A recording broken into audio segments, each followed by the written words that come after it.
All right, in this video, we're going to try to give you a feel for interval estimators and how they work. This is a kind of a complicated idea, and you probably need to take a little more time with your professor in class to fully understand this, but let's go over it here as best we can. Start with the sentence here that's given first. It says an interval estimator is computed from a sample of data and provides an interval that is designed to capture the population parameter of interest. So we're saying here is that, let's say we wanted to know the population mean, that's our parameter of interest, right? And we would use sample data to derive something like a sample mean, and we would use that sample mean to construct something like a confidence interval. Confidence interval is basically a part or a span of the number line where we think the true population mean is located. All right, let's look at the next sentence here. It says the most important advantage that an interval estimator has over a point estimator is the level of confidence that comes with the interval estimator. So remember, the interval we create, we're hoping contains the population parameter we're interested in, but we're not able to know for sure if it contains that population parameter, but we can provide a level of certainty or a level of confidence. We can say we're 95% confident, for example, that the population mean lies between these 2 points that I've given you. So again, how do we create these confidence intervals?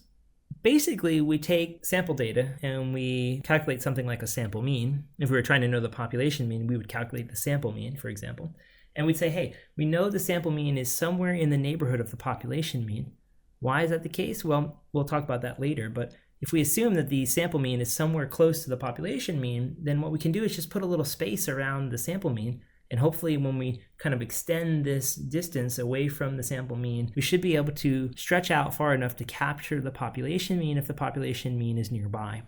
Look at the red interval here. It sort of stretches its arms out here from the sample mean, but it doesn't go far enough to capture the population mean on this number line. That's because the sample mean here is too far from the true population mean.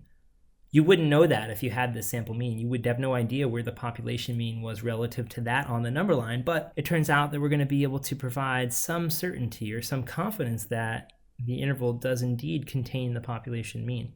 We won't have 100% certainty, right? If we could have 100% certainty, it would be that the interval is so wide as to be useless to us. So we'll have something generally less than 100% confidence, but 99% confidence is possible, 98% confidence, 95, etc. So we can have high confidence that the interval contains the population mean we're interested in, or whatever population parameter we're interested in, depending on what kind of confidence interval we're creating.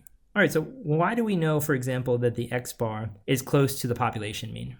Well, because we learned that x bar is a minimum variance unbiased estimator for the population mean. We learned that back in chapter 6. And what that means is that essentially x bar has a mean, because it's unbiased as an estimator of the population mean, it has a mean that's equal to the population mean. So it means if this yellow histogram sort of represents the distribution of the sample mean, then it means this red line is the population mean we're interested in. And it means that all the little x bar values that can be calculated from samples of a certain size would fall all around that population mean on the number line. In other words, they would be tightly clustered around that population mean. Why tightly clustered? Because it's a minimum variance unbiased estimator. So the minimum variance guarantees that it will be relatively close to the population mean. Specifically, when we're talking about the distribution of the sample mean, we know the shape of the curve is bell-shaped, right? Not always, of course, but depending on the sample size, it will typically be bell-shaped. Remember, we said if the sample size is sufficiently large, we can assume that it's at least approximately normal. So we know that the distribution of the sample mean when n is, say, over 30, it's typically a bell-shaped curve. The center of that curve is the population mean mu. That's because x bar is an unbiased estimator of the population mean mu. And then the standard error, or sort of the standard deviation for the sample means, is sigma divided by the square root of n. And remember, sigma is essentially the standard deviation for the original variable x, right? So the original measurement, it varied with a standard deviation of sigma.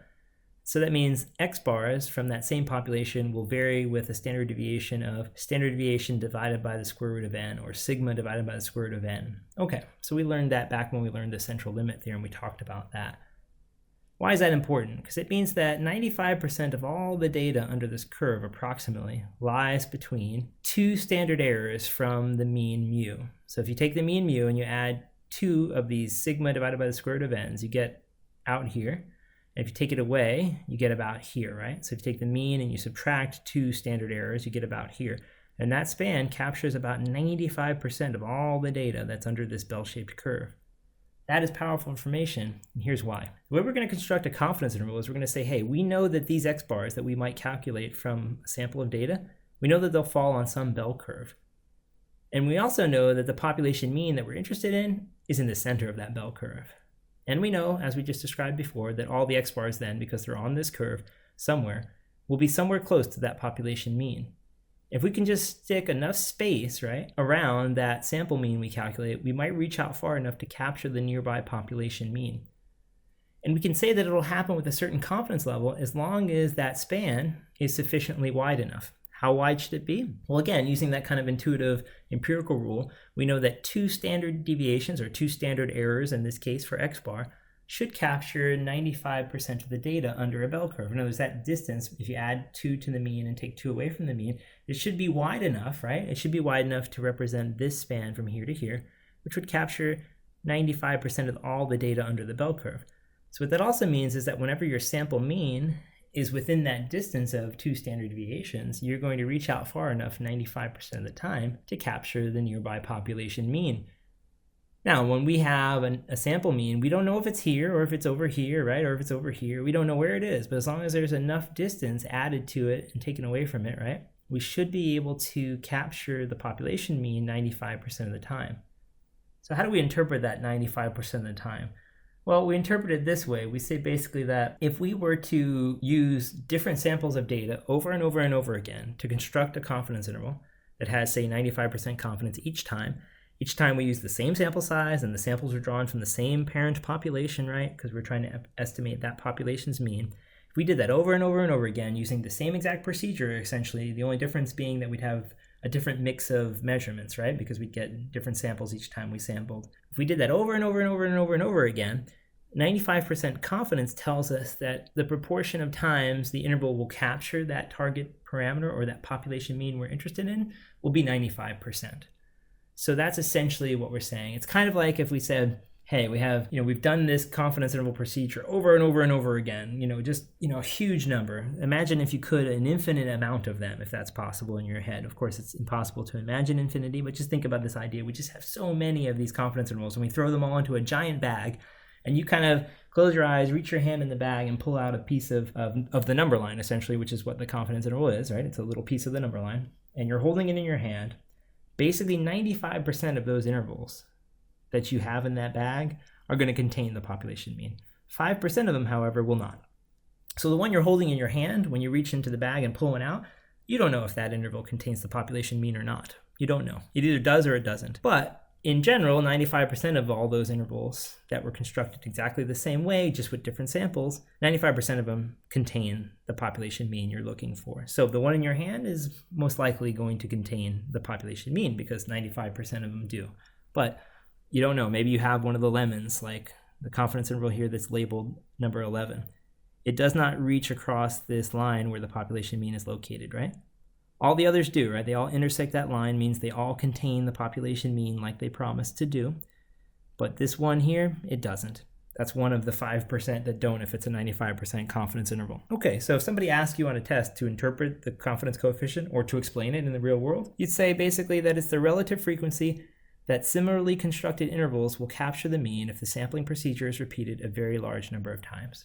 So if you just created dozens and dozens and dozens and dozens and dozens of confidence intervals using the exact same procedure from the same population, the only difference is you have a different sample each time. Each of those confidence intervals you form having 95% confidence means that roughly 95% of them would contain the population mean. 5% would not. And that's essentially the interpretation. So it's sort of like a mark of quality, right? When you're holding a particular interval in your hand or you have a particular interval on paper, you don't know if it actually does its job. You don't know if it actually does contain the population mean, but you're confident that it does because you know that 95% confidence indicates that 95% of those types of intervals will contain the population mean. So you assume naturally that yours does because it's overwhelmingly probable that it does in fact. Or I should say it was overwhelmingly probable that it would contain the population mean prior to sampling the data, right? Once you've sampled the data, your fate is set, right? The interval you have either does or does not contain the population mean at the end. So it's sort of like right before you take the random sample, you have a 95% probability of creating an interval eventually that will capture the mean. Once the sample is taken, it's done, right? It's realized at that point, right? Now you have an interval essentially. Once you have the sample, the interval is essentially all but created, right? And since you're going to be using that sample of data, all the randomness in the problem is gone at that point. At that point, either your interval contains the population mean or it doesn't. Of course, you won't know. You'll be ignorant to that fact because we don't know what the population mean is. But again, right before you take the sample, just as you're about to randomly take it, you have a 95% probability that the interval that results from that process is going to contain your population mean. That's how you interpret a confidence coefficient.